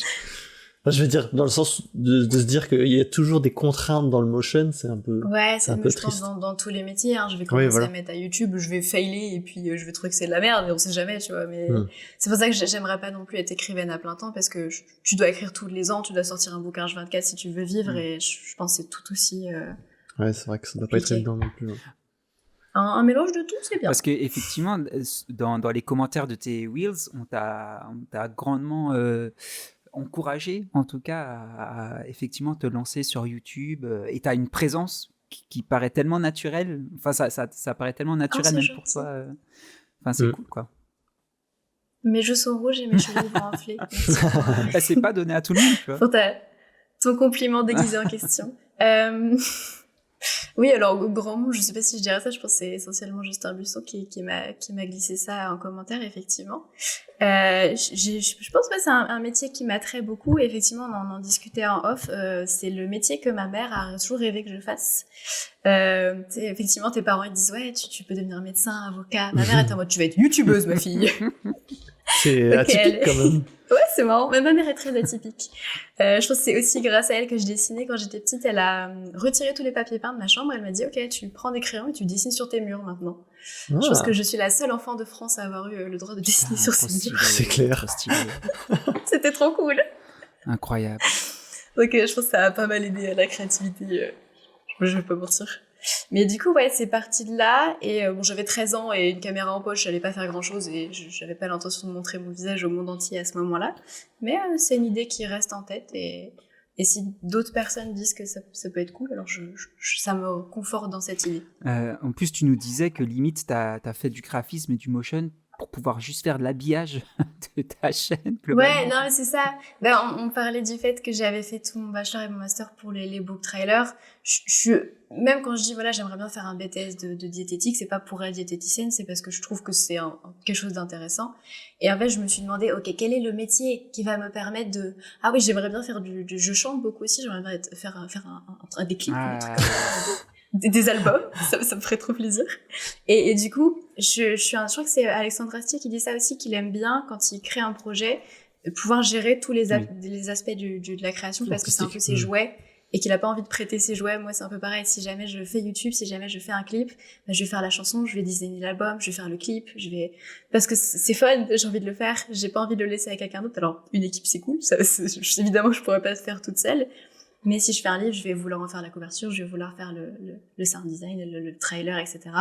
Et je me suis dit que le motion design, c'était peut-être le métier qui me laisserait qui me donnerait le plus de compétences possibles pour effectivement pouvoir faire mon habillage Twitch, pour pouvoir faire un trailer, pour pouvoir faire un clip.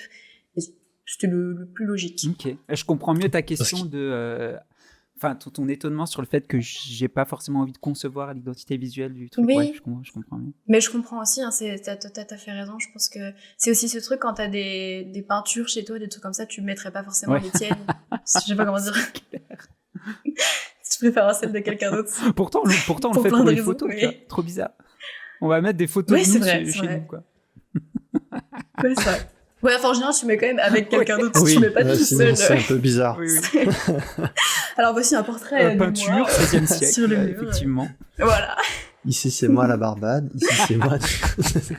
T'as plein de... Non, mais je comprends tout à fait. Et puis, c'est vrai que si en plus, t'es quelqu'un qui a besoin d'avoir peut-être une deadline, c'est cool d'avoir quelqu'un qui te dit, là, il va falloir terminer le mois prochain parce que va falloir ouvrir le shop. Et puis, même à un moment donné, ça fait peut-être un peu beaucoup de travail de tout faire, non? Ouais, grave.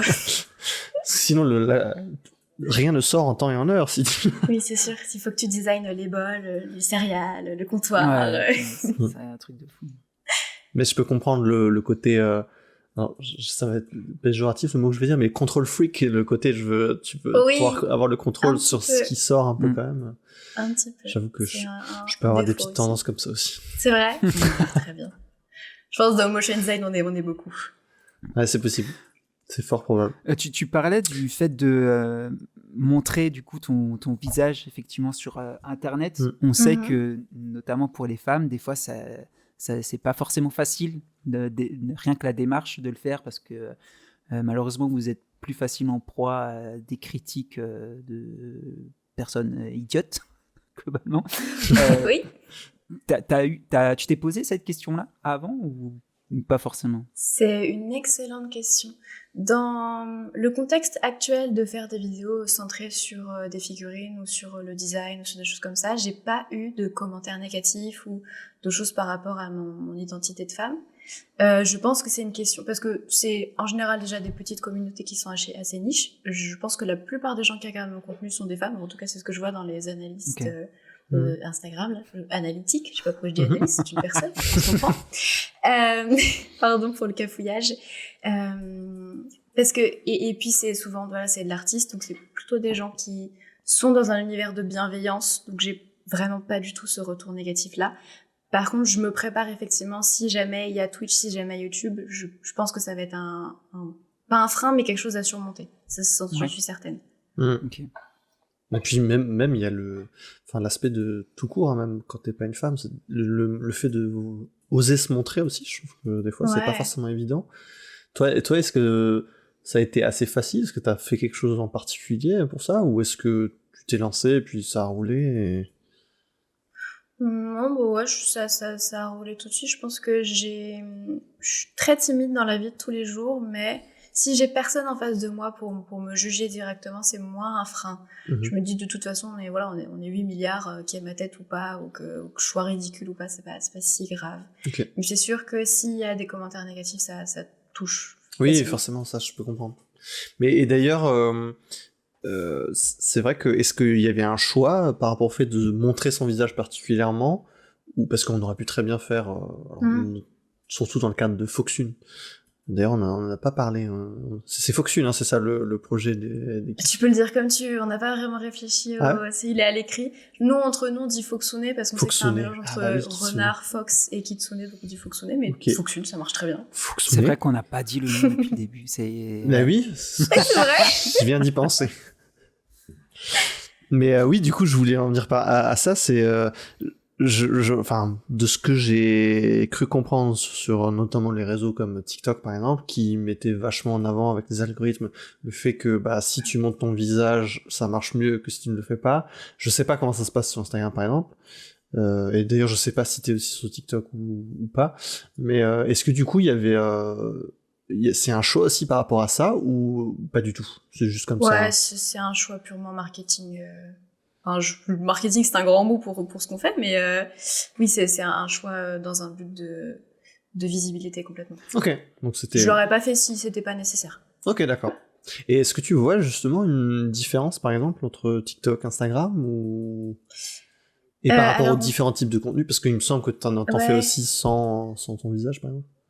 On poste sur TikTok, mais du coup c'est Yann qui s'occupe de ça, donc on lui donne les contenus qu'on fait sur Instagram et lui il reposte sur TikTok, donc c'est lui aussi qui s'occupe de tous les commentaires, donc nous on touche pas du tout à TikTok. Okay. Mais par contre ses retours à lui, c'est effectivement que il y a certains contenus nous on fait qui marchent très bien sur Instagram mais qui ne décollent absolument pas sur TikTok. Okay. Parce que apparemment il y a une espèce de différence où Instagram c'est des contenus beaucoup plus léchés qu'on pourrait retrouver par exemple un peu sur Pinterest, des trucs un peu plus travaillés, un peu plus inspirationnels, que sur TikTok c'est beaucoup plus la vie de tous les jours, et si c'est un petit peu trop léché ou trop travaillé, justement, ça passe pas parce que ça fait trop fake.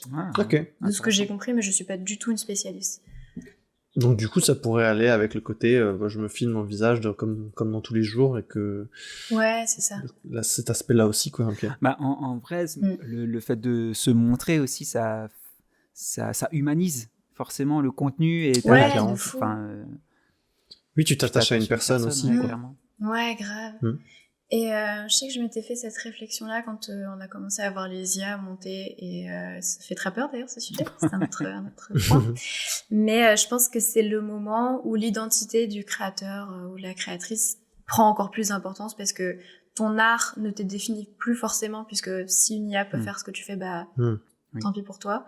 Mais par contre, tu peux stand out en tant que personne, en tant que personnalité, et je trouve que là, pour le coup, montrer son visage, si tu veux en faire une carrière et si tu veux te marketer sur les réseaux sociaux, je pense que c'est plus ou moins vital. Carrément. Ouais, c'est intéressant de comparer ce truc-là avec l'IA. C'est vrai que j'y avais pas forcément pensé. C'est cool, carrément. Et tu parlais avant justement de Yann et Thomas, c'est ça? Ouais, c'est ça. Bravo. Je suis très mauvaise pour retenir les prénoms. Les deux autres créateurs, entre guillemets. Et c'est vrai que moi, dans ma tête, comme je te voyais beaucoup toi, on peut très vite assimiler au fait que t'es potentiellement toute seule. Alors je crois que quand même dans certaines stories et tout, tu parles... moi j'avais cru identifier Thomas, pas forcément Yann. Et du coup, est-ce que c'est aussi un choix de te mettre toi plus en avant plutôt que eux, ou est-ce que eux ne veulent pas, ou est-ce que... Non, je pense qu'ils étaient au contraire très ok pour montrer leur visage. Ça a encore été un choix un petit peu plus de communication, où c'est un peu plus simple de voir une seule personne. Okay. Tu vas retenir cette personne que d'en avoir 3 à l'écran. Il y a aussi le fait que dans la charge de travail du projet, je pense que j'ai un bon 3/4 de création des personnages, etc. Donc c'était plus logique que ce soit moi qui en parle sur ce compte. Et on avait aussi un petit peu peur, puisqu'à la base ce projet a pour but d'être produit par PopMart. Ce sera fait ou ce ne sera pas fait, on ne sait pas. Ouais. Mais et du coup on avait peur que ça eux leur fasse peur par exemple d'avoir à payer 3 personnes donc on s'est dit on ne dit rien. D'accord, ok. Et on voit où est-ce que ça nous mène. Et là petit à petit je vais commencer à préciser qu'on a une équipe. Mais donc si vous êtes de PopMart, n'écoutez pas ce qu'on vient de dire. Non mais j'ai cru comprendre que ça les dérangeait pas au final. Donc, Ok, ouais, j'allais dire, au final c'est la création en elle-même, pas forcément... Top, je crois qu'on a couvert un peu les sujets qu'on voulait couvrir. On arrive au bout. Je regarde en même temps mon conducteur. Est-ce que, Victor, tu penses à quelque chose qu'on aurait peut-être oublié? Pas forcément. J'avais des trucs. Est-ce que j'avais des trucs en tête avant? Non, création de Toys, on en a parlé. Ouais. Est-ce qu'on a bien parlé de d'où est venue l'envie de créer spécifiquement du Toys? Je pense qu'on l'a évoqué globalement, mais c'est juste une passion que j'en ai 15 000 sur mon bureau, et oui. Puis, je pense que c'est vraiment un truc de Gen Z de collectionner des trucs à foison, les cartes Pokémon, les trucs. T'as quoi, par exemple, comme figurine sur le bureau là? Alors la plupart que j'ai, c'est de la série Peach Riot, qui est créée par une artiste que j'aime beaucoup, qui s'appelle Libby Frame. Je pense que c'est celle qui a inspiré la création de ce projet à l'origine. C'est une créatrice que je suis depuis aussi longtemps que André sur Facebook. Que vraiment c'est aussi une de mes idoles, et un jour elle a donc fait cette collaboration avec PopMart et j'ai pété un plomb et j'en ai une bonne partie. Ok. La passion a pris le dessus sur la raison, c'est ça? Voilà. Bon, en réalité, j'ai vraiment que celle que j'aime beaucoup. Il y en a beaucoup, j'ai acheté de seconde main. Je vais pas claquer mon PEL en figurine, mais j'en ai pas mal. Il y a William, une personne de l'équipe aussi, qui va peut-être d'ailleurs s'occuper du montage. Je sais plus qui le fera. Courage William, pense à toi. Qui était parti justement au Japon, et il m'a dit... Vas-y, je peux te rapporter un petit truc de gachapon si tu veux. Vas-y, dis-moi ce que tu veux et tout. Et du coup, trop content, il m'a ramené un petit Sangoku. Ah. Oh, il est adorable. Un petit chibi. Ah, il est trop mimes. Ah, il est assis ouais. Ah oui, il est genre avec un genou, ok. Ah, il est trop mimes.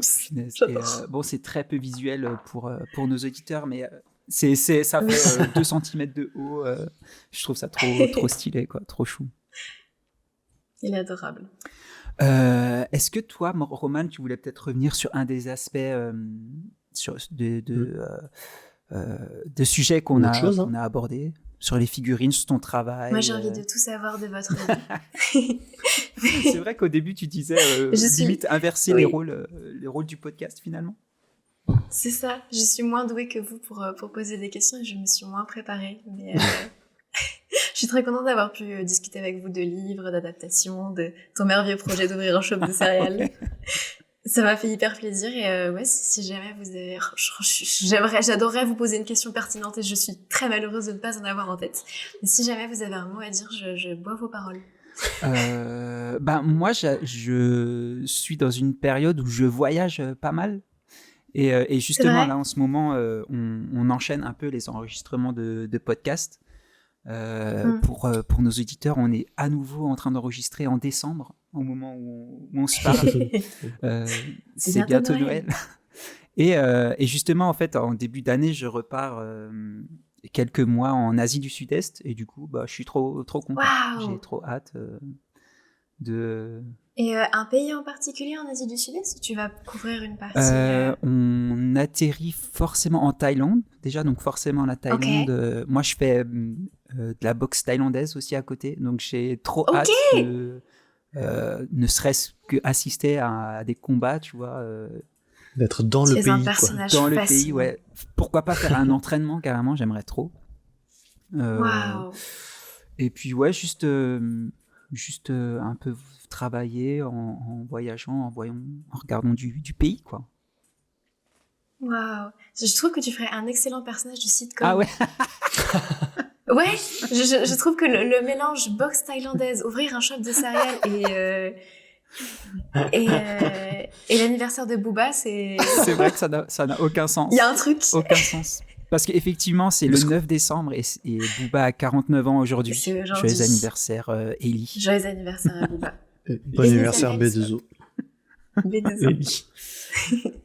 On l'embrasse, bien sûr. On l'embrasse. Écoute, hein, effectivement. Donc ouais, c'est un peu ça le projet. Et est-ce que tu vas faire du pet sitting encore ou pas? Non, pas cette fois. C'est vrai que j'avais l'habitude de voyager moins loin, mais en gardant les animaux des autres. Et là, on a moins il y a moins d'offres de pet sitting là-bas, c'est un peu moins démocratisé.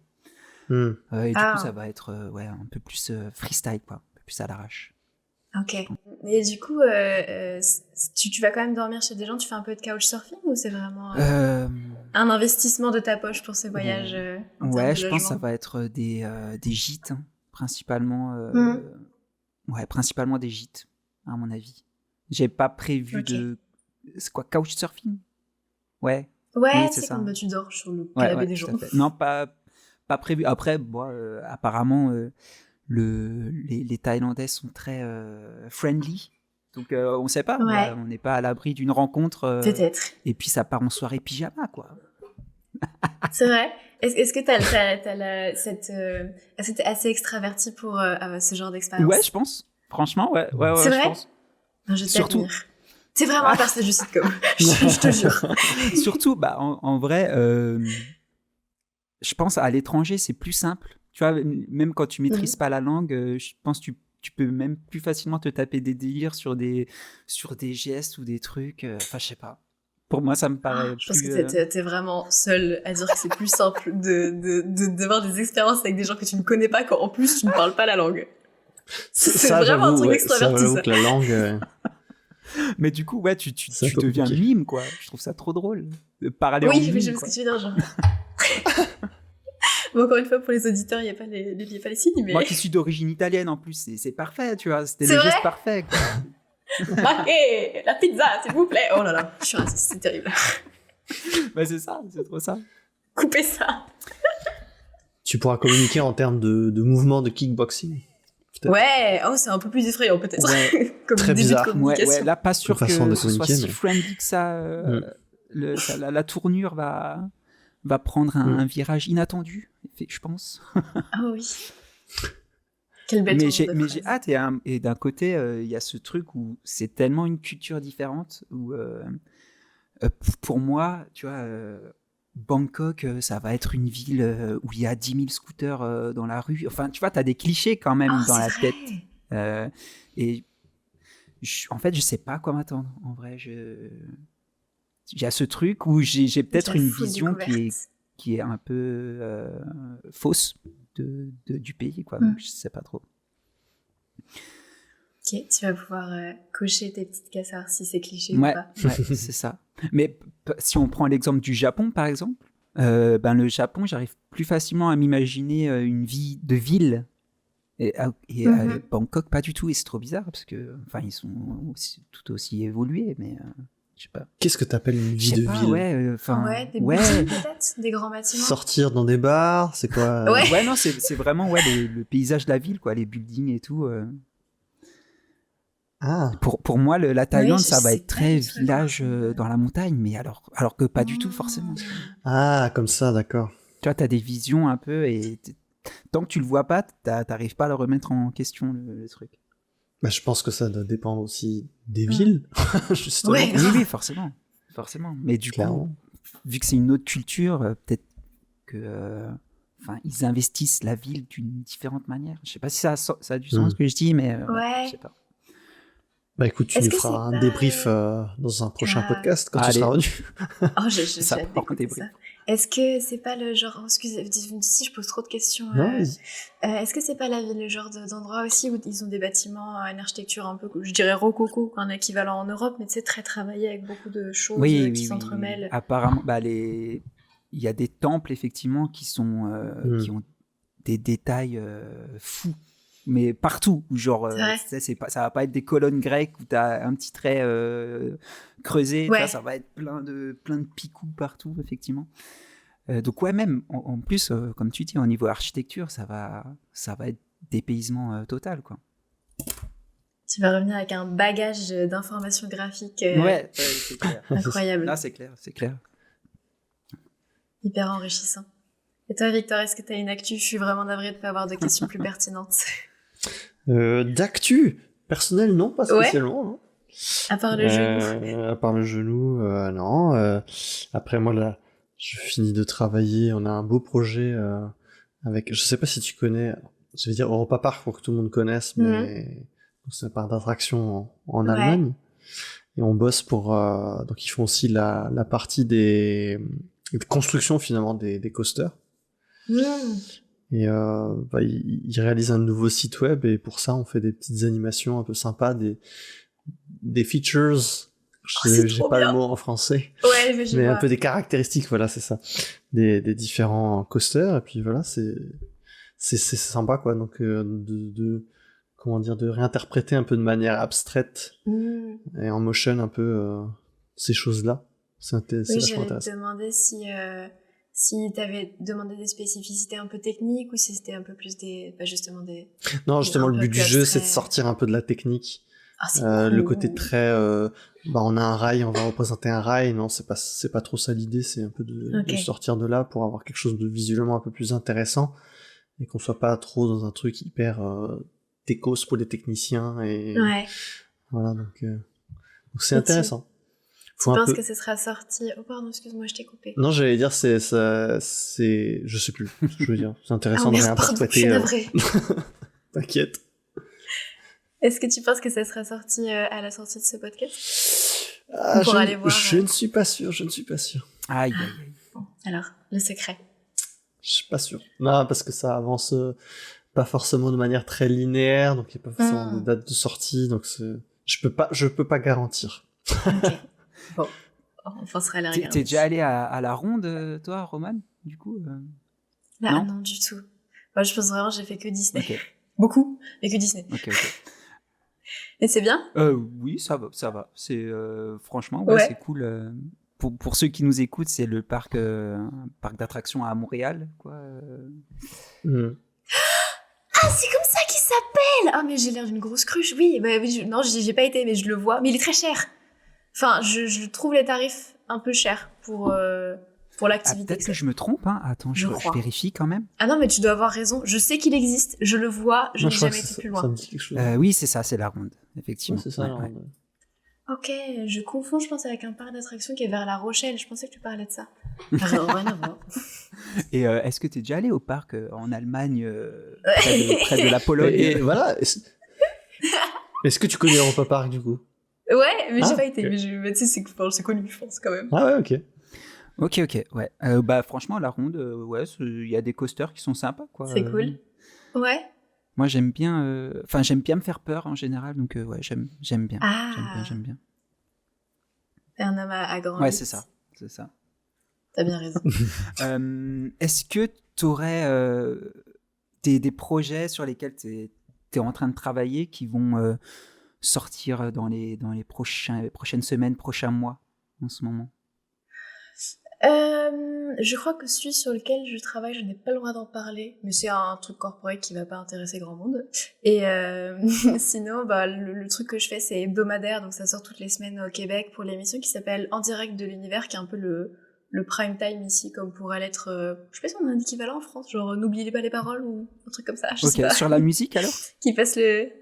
Ouais, alors je peux expliquer ce concept-là pour les gens qui connaissent pas, c'est hyper mignon, typiquement québécois. On invite des célébrités comme, je vais prendre l'exemple de Céline Dion, qui sont en général québécois, et on invite leurs familles et leurs amis à chanter les chansons qui ont fait leur enfance ou qui sont chères à leur cœur. Et du coup, c'est hyper émotionnel parce que t'as quelqu'un de ta famille qui chante ta chanson préférée, peut-être quelqu'un que t'as pas vu depuis 6 mois, et donc en général les invités chialent à chaque épisode. C'est vraiment hyper adorable, et du coup moi je m'occupe de faire les écrans qui sont derrière chaque semaine. Et ça va être quoi comme écran? Ça va être, je sais pas, écran titre de la musique? C'est quoi comme... Non, tu sais, c'est... soit on fait des décors, par exemple, je vais prendre c'est la chanson de... C'est Survive... oh là, je suis très nulle en titre de chanson. Le groupe où il y a eu Beyoncé, Survivor, oui. ça. Du coup, on va éventuellement faire... Ouais. Ah, c'est ça! Bravo, exactement. Et ça, du coup, on va faire une jungle, ou alors si c'est un truc un petit peu plus abstrait. Ah, parce que genre, c'est sur scène, quoi, en gros. Ouais, c'est vraiment exactement, voilà. c'est ça. Donc, on fait un peu en fonction de ce qui se passe et... pour illustrer à chaque fois la chanson en question, quoi. Ouais, trop stylé, c'est ça. trop bien. Okay. Mais ça doit être des formats de fou, non? Ou des formats... en grand, je veux dire? Ça va pas être du 16/9 forcément, ou bien? Ouais, tu sais, on a des formats qui sont préfaits, donc on les cale juste dedans. Ça, j'avoue, c'est pas la partie de mon travail, ça a été fait il y a très longtemps, et je m'occupe juste de mettre les visuels dedans. Mais c'est effectivement des assez grands formats. Ok. Les exports sont longs. Oh, puis... Ah, voilà. Je veux dire, c'est des milliers de pixels, non? Ouais, c'est ça. Ah, j'imagine. Ok. Ouais. Trop stylé. Donc, c'est à la télé québécoise que ça passe, de manière hebdomadaire. Ouais, c'est ça, pour la moitié de l'année, à peu près. Là, on va avoir le show du Nouvel An, qui est un peu, je pense, le truc que les Québécois regardent au Nouvel An, c'est ce truc-là. Et c'est un peu l'émission de l'année. Et après, on repart en janvier. Ok. Et dans le côté un peu plus perso, à part Foxune, il y a quelque chose qui se prépare ou pas forcément?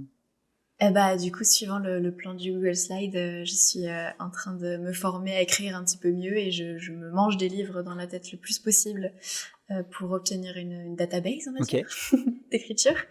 Et en parallèle, YouTube, du coup, plutôt Twitch pour commencer courant août 2026, je pense. Ok, cool. Trop bien. Ça va être quoi comme contenu, tu sais déjà à peu près? Ça va être de la créa? Ça va être... Oui, je pense que ça va être du pur divertissement, React, jeux vidéo avec les copains. Ok, trop cool. Ah, ok. Trop cool. Tu joues aussi un peu à côté alors? Non, alors... Je suis une très mauvaise gamer. Je n'aime pas beaucoup les jeux vidéo, mais par contre, je les aime comme support de soirée avec des amis. Oui, je vois tout à fait. Par contre, j'adore les jeux immersifs qui ont une histoire, qui sont très développées. Ça me plaît beaucoup. Je m'y plonge dedans, je dors pas, et j'aime les histoires dans les jeux vidéo. Ok, ça marche. Et du coup, la chaîne Twitch, c'est en lien avec YouTube, c'est la même chose, genre, ou c'est deux concepts différents? Je pense que aujourd'hui, c'est un petit peu plus abordable, parce que YouTube, c'est vraiment construit autour de personnes qui, au début, faisaient ça dans leur chambre, et maintenant, c'est beaucoup de matériel professionnel qui sont assez difficiles à à arriver à leur cheville, on va dire, pour pouvoir se professionnaliser. Là où Twitch a un petit peu plus cette culture d'être un petit peu plus pour le coup filmé dans sa chambre, et après tu reportes ça sur YouTube avec un petit peu de montage. Donc je pense que ça va être une entrée par ce biais-là, qui est un petit peu plus simple. C'est un peu comme ce que tu disais, les différences entre Insta et TikTok, quoi. Ou Twitch, ça va être plus TikTok, live, très abordable. Ouais, c'est ça. C'est vraiment ça. Donc il y a Twitch qui crée par exemple, et du coup YouTube qui reprend le contenu créé sur Twitch. Ouais, c'est ça. En tout cas, c'est ce que j'ai l'impression d'observer. Je suis pas.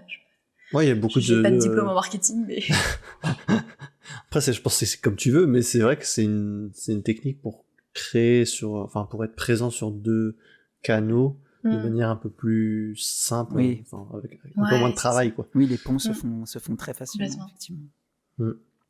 Est-ce que tu pourrais nous partager une œuvre, qu'elle soit récente ou ancienne, peu importe, qui t'a inspiré ou qui t'a donné envie de faire ce que tu fais aujourd'hui?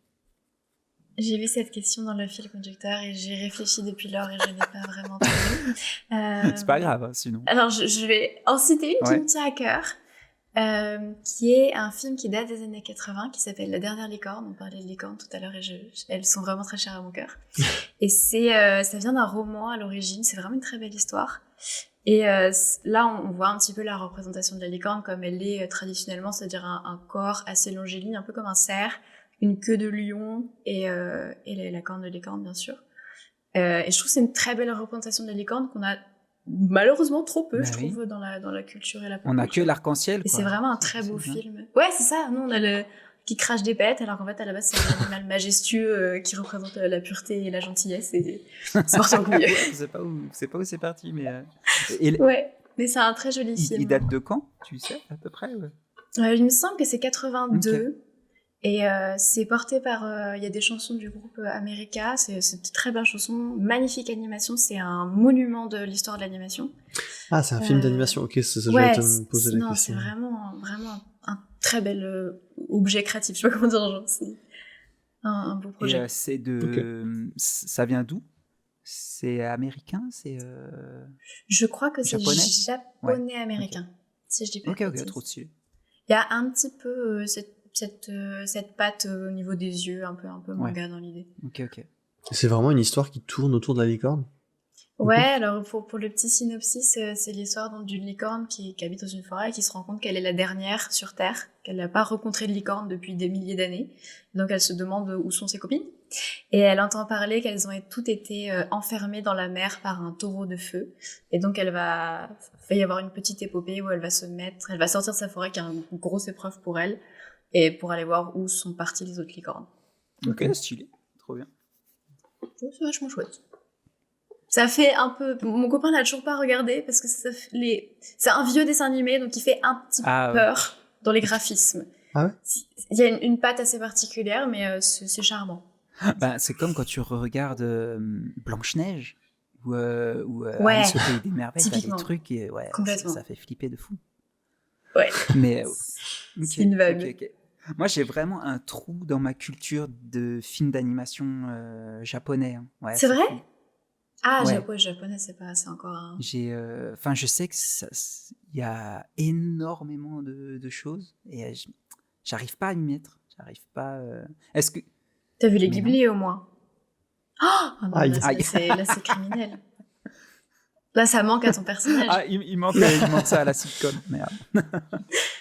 Mais si t'as, même ne serait-ce qu'un conseil de porte d'entrée accessible, je sais pas, dans le film d'animation japonais. Je pense le basique de chez Ghibli, ça serait Totoro. Si jamais récemment, il y a des films par Makoto Shinkai, malheureusement qui ont été produits par quelqu'un d'assez véreux et je crois qui est poursuivi pour agression sexuelle. Donc, encore une fois, si tu peux les avoir illégalement, j'hésite pas. C'est mieux. Mais du coup, Makoto Shinkai qui a créé 3 films, c'est Your Name, Suzume et le dernier, Les Enfants du Temps. Qui sont un petit peu un mélange entre l'animation japonaise et ce qu'on peut voir un petit peu mainstream aujourd'hui, mais je trouve le gros intérêt de ces films-là, c'est qu'on a des histoires qu'on verrait jamais sur un truc américain ou en tout cas western. C'est vraiment des histoires à part entière. Ok, trop stylé, je me note ça tout de suite. Hop. Tu disais Your Name Suzune? Your Name Suzume, ouais. qui est selon moi le moins bon des trois, mais que quand même un très bon film, et Les Enfants du Temps. Ça. Trop bien, merci. Je suis désolée, je te donne des points. Non, mais moi ça m'intéresse de justement combler un peu ce vide culturel et vous avez vu vos réactions vous-même. C'est aberrant. Ça ne se fait pas.